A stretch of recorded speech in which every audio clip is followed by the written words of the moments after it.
નમસ્કાર ખેડૂત મિત્રો, ખેતી માહિતી યુટ્યુબ ચેનલમાં આપ સૌનું હાર્દિક સ્વાગત છે। આજે આપણે વાત કરવાની છે કપાસમાં આવતી થ્રિપ્સ નિયંત્રણ માટેની।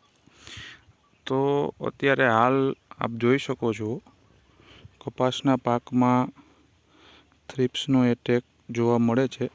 બીજી કોઈ જીવાત દેખાતી નથી, વધારે પ્રમાણમાં થ્રિપ્સ જ આપને જોવા મળે છે। આપ પાંદ ઉપર પાનની નીચે જોશો તો આપને દેખાશે જે આછા પીળા રંગની લાંબી હોય છે।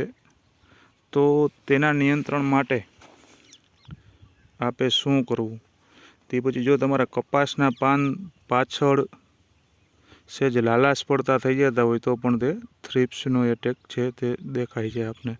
આપ પાનની નીચે જોઈ શકો છો કેવી રીતે થ્રિપ્સ નુકસાની કરે છે અને કઈ રીતે ચૂસે છે। તો આના નિયંત્રણ માટે તમારે શું કરવું? અત્યારે કોઈ હેવી મોલિક્યુલ છાંટવાની જરૂર નથી। તમે મીડિયમ પ્રકારના જે મોલિક્યુલ આવે છે કે ટેકનિકલ તેનો પણ યુઝ કરી શકો છો। તેવા કયા મોલિક્યુલો છે? તો કે તેમાં પ્રોફેનોસાઇપર આપણું જૂનું ને જાણીતું, તે પણ પર પંપ 40 mlના ડોઝથી આપ યુઝ કરી શકો છો। ત્યારબાદ એબામેક્ટિન 1.9% EC, તેનો પણ આપ 15 લીટર પાણીમાં 20 થી 25 ml નાખી અને યુઝ કરી શકો છો। ત્યારબાદ ફિપ્રોનિલ 40% પ્લસ ઇમિડા 40%, જે પણ આપ માર્કેટમાં મળે છે।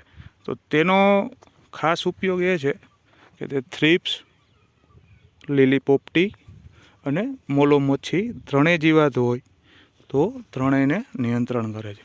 તો આવી રીતે આપણે અત્યારે જે નોર્મલ એટેક છે થ્રિપ્સનો, તેને નિયંત્રણ આપ કરી શકો છો।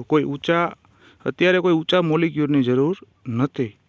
તો ખેડૂત મિત્રો, ખેતી માહિતી યુટ્યુબ ચેનલ જો તમને માહિતી સારી લાગી હોય તો ચેનલને લાઈક કરો, શેર કરો, સબસ્ક્રાઈબ કરો અને તમારા કોઈ પ્રશ્ન હોય તો અમને કોમેન્ટમાં જરૂર જણાવો, જેથી અમે આગલો વિડીયો તેના ઉપર બનાવીએ। આભાર।